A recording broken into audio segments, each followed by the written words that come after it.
What's happening, everybody? Welcome back to the channel and to another WNBA video. We have a two-game slate to jump into for Sunday, June 8th. So we'll break down and analyze each of those games. We're going to talk about which way that I'm leaning as far as the points on the spread. And then any plays that I put in officially myself, make sure you check down there into the pinned comment. You'll find a link down there that'll send you over to the Guy Boston Sports website. That's where all of my final plays are going to live for free.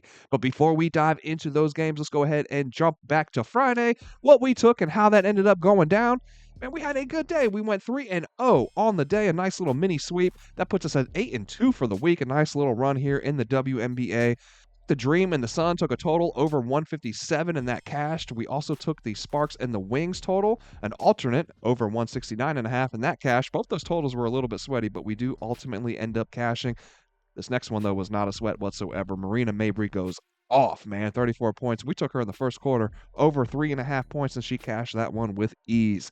So like I said, man, a nice 3-0 day, 8-2 on the week. That puts us up over a unit on the season, 1.36 units. We are up 44-37 overall is our record heading into Saturday's action. And we do have a ton of plays on the board for Saturday, so hopefully we have another good day and keep that momentum running, and we will recap those plays in the next video. But let's go ahead and dive into Sunday's action, man. We have two games. First one tipping off at 3 p.m. going to be the Connecticut Sun taking on the Washington Mystics. Mystics are 5.5-point favorites, total sitting at 160.5. Washington going to play host here for the second game of a three-game homestand, and they'll have a one-day rest advantage over the visiting Sun. Both these teams will be off for a week after this one, not resuming play until the 15th of June.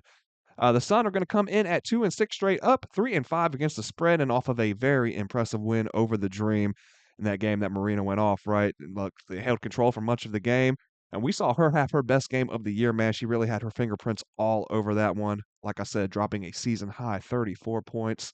The Mystics lost by 8 to the Liberty their last time out, and after jumping out to a 2-0 start, they have since gone 1-6 to drop to 3-6 on the year straight up, but they are 5-4 to the number. We have to keep an eye on the injury report in this one, man, with a handful of names listed as game time decisions for the Sun. We see Rhea Marshall, Olivia Nelson-Adada showed up as such, along with Lindsey Allen, who has been battling a hamstring issue for much of the season. And losing Nelson-Adada, if she's unable to play, it would hurt the Sun team, I feel like, in this game specifically with the interior play that we've seen from the Mystics this season, from Kiki, Shakira Austin, Aaliyah Edwards. Washington is sitting at 6 for points scored in the paint. Connecticut is just 10th in preventing points scored in the paint. The Mystics are hitting from inside the restricted area in the paint at a 67% clip as well. That is second in the W, while the Sun are sitting at a middle of the pack 7th in that regard, allowing 61% shooting inside of that restricted area. I think regardless of how we look at it, though, the major thing to factor into this one is the intangibles here, man, the things that numbers just can't measure, right? And that's each team situationally coming into this one. The Sun are a day removed from their first home win of the season, a big win over a tough team. The Dream have been pretty damn good to start off the season, and behind a huge performance from their leader and best player in Mabry. It's a prime letdown spot, right? And then the Mystics are coming in off of a three-game losing streak with 2 losses to the defending champion Liberty, sandwiching a loss to a Fever team that was desperate to get back in the win column themselves. So I see Washington in a similar situation here as we saw Indiana in that game. You know, they're itching for a win. They're at home. They're in a bounce back spot. So I'll lean Washington laying the points in this one, although I'm not sure that I can get there still with this being a multiple possession game. As far as the line is concerned, at 5.5, we would need them to win by 6. This may be one that I look to parlay the Mystics on the money line with a total possibly. So let's look into that total here, man. These two, they crushed that 160.5 number and the 158.5 line that they were given in their first head-to-head meeting this year. They landed at 175. But it's got to be noted that this Washington team, they came out shooting the lights out to begin the season, man, en route to 3 straight games, scoring 90 points or more. Since then, the Mystics have only broke 80 points just once, averaging about 73 points per game in their last 7 games. The Sun are putting up a league low 72 points per game. Washington is sitting at 11th for offensive rating. The Sun 13th last. Washington is sitting at 8th for pace. The Sun dead last in that regard as well, also 13th. So all in all, the data is screaming under, and I'd have to look that way too, man. Both these offenses go through stale stretches often. Both defenses are pretty feisty and physical, despite the numbers, right? They're tough and they're physical and like they're just feisty and scrappy. So I'd be leaning under in this one. And like I said, I think that's something that I'll probably look as a final play, look to parlay the Mystics on the money line with an alternate under once we get some more numbers available. I'm only seeing alternates available on Hard Rock right now, and it only goes up to about 164.5. You put that with the money line for the Mystics, and it puts us at plus money, but I think I'd like to get a little more insurance with that number and get it a little bit higher. And just pay a little more juice, man. Get it at like a minus 110, minus 120. I'd feel pretty good about that one. So no player props yet available for this one. So if I find anything that I like when they do drop those lines, I will add that in to the pinned comment with the other picks on the Guy Boston Sports website. So let's go ahead and jump into the next game. We have a 4 p.m. tip-off. Minnesota Lynx taking on the Dallas Wings. Lynx are 11.5-point favorites here on the road with a total sitting at 168.5. It's going to be another one, though, where that injury report is going to play a factor into this one. But end of the day, it doesn't swing where I'm leaning necessarily. You know what I mean? But definitely think it still plays a factor into it. Paige Beckers hasn't missed the last 3 games for Dallas with a concussion and is still in concussion protocol.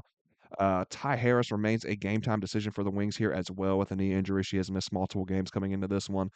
The Lynx, on the other hand, they're looking clean on the injury report currently coming into this one. The Wings are just 1-8 straight up on the year, 3-6 to the number. The Lynx are just 3-5 against the spread themselves, but they are the only other team other than the Liberty to remain undefeated here in the early stages of the season, sitting at 8-0. And the Lynx have dominated most aspects of the game so far this season, sitting at second for offensive, defensive, and net rating behind just those Liberties in each of those ratings. The Wings sit at just 7th, 11th, and 10th, respectively, in each of those categories. Minnesota sits at second also in the W for overall and 3-point shooting percentages, while the Wings are just 7th and 10th. Just don't see anywhere where Dallas has an advantage here. And the absolute only reason I'm struggling to get there with the Lynx is the fact of how they just play with their food constantly, man. Throughout games, they look to come alive late in games to put teams away. Hence that 3-5 record to the number. So I'll lean Minnesota, but it's probably a spot that I would look to them early if I decide to play this one. As far as the side is concerned, I can't get behind the Wings even with that many points. I just can't get there myself. But I'm having a hard time, like I said, laying that many points with the Lynx. So possibly a Lynx first quarter play because I can see this game, unfolding the same way with the same script that we've seen from this Lynx team so far this year, where, Minnesota jumps out early, they build a lead, they get a little lackadaisical. Dallas makes a push, makes things interesting, end of the third, early fourth. And then we see the Lynx pull away for the win. But we have the potential for a backdoor cover from Dallas in that, scenario. So I don't want to play that game personally. So give me the Lynx early or nothing at all. Like I said, probably be looking at them in the first quarter, maybe the first half, but I would like them more in the first quarter, just seeing where, we'll have to see where those lines drop when they become available as well. Looking at the total, we've only seen Minnesota get up and over this number once this year, and that was in the opener against this Dallas team. But this Lynx defense has stepped up as of late. It's beginning to look a little more stingy, man, like that defense that we saw from a year ago. If we look at Minnesota in their last 5 games, they've held each opponent under 80 points and given up an average of just 71 points per game. Dallas has gone up and over this number in 4 of their last 5, and obviously they don't play a lick of defense, so that is, it's a concern if you're looking at an under here. They do look to push the tempo as well. They're sitting at third for pace, but I just think this is a game that the Lynx control. From the jump, they kind of dictate the pace, set the tempo, and set the tone in this game.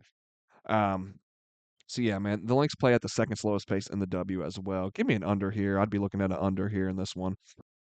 And again, no player props for this game available either. But once I see those lines, I'll come through them, guys, and anything that I find that I like, I'll go ahead and throw that into that pinned comment down below. So that is going to wrap us up. A little short video here for Sunday slate. Hope you guys all have a great day. Hope you guys cash out. And if you found this video helpful and useful, please do not forget to smash that like button down there and hit subscribe if you have not already. And that's going to do it, man. I'll see you all back for the next one. Have a good night.